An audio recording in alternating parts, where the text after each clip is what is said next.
position left, right, or front? Front, back. Yeah. Okay. Center. Yeah. Center of the bike. Never do this. Yeah. That doesn't make sense. Yeah. Only when you do like a emergency stop or something, you can lean further back. But even then, if you brake, if you're in the drops, especially because you already lower your center of gravity, and you brake full, it's very hard to flip over the bars. Except for Evan Poole. I knew that was coming. If you didn't say it, I would have. Yeah, I saw that as well. But really, I can brake Yeah. with my rear coming up, but try doing that. I mean, Yeah. be careful, but Yeah. the amount of stopping power you actually have is probably more than you think. So there's usually no need to Yeah. do this.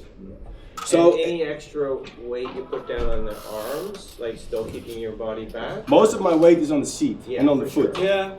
On this outside foot. But you're not kind of pushing down with your arms. No. though. My hands are usually very relaxed. Yeah.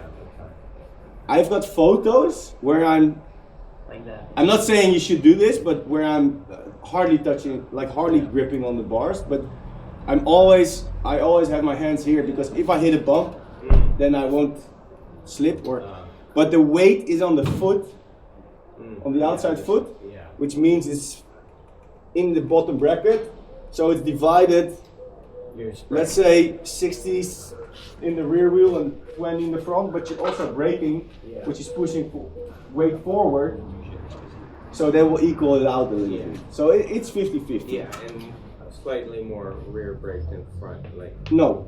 Well, depending where you are in the corner. Yeah. Because the power is in the front. Rear brake doesn't have a lot of power. Yeah. Because of two reasons. Usually it's a smaller disc, but also because if you're braking, the weight is shifting forward, so there's less weight on the back wheel, so if you try to brake with the rear, it's gonna skid. So this front is for stopping power, the rear brake is for stability. So you use both. It's the same with all vehicles. Yeah, that's a good way to think about it. Yeah. So if you use the rear brake, it's almost like you have a little rope pulling you in the back, keeping your bike straight. Yeah, it sounds like a rudder. It's like almost like a boat. Yes, because if you would brake in the front, any mass, any weight behind this point is going to try to overtake. Yeah. So only brake in the front, and the rear will want to do this. But if you brake a little bit in the back, that's going to pull your bike and keep it straight. If you really brake hard in the front, the rear is going to come up. And there's no grip anymore. So it hardly doesn't. In the descent, braking, you start with the back, just kind of making it kind of faster. I use Both. Okay. I do both, but more front.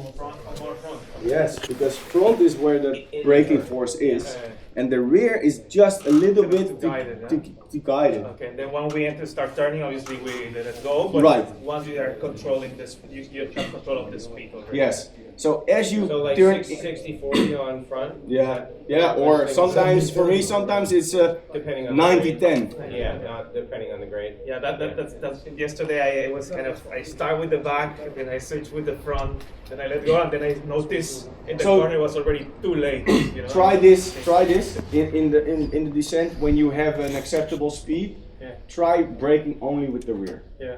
just to practice, just to try and feel what happens. You feel like, yeah, you feel like No, but you will feel that you're already too. you don't have the power. It doesn't do anything. Yeah.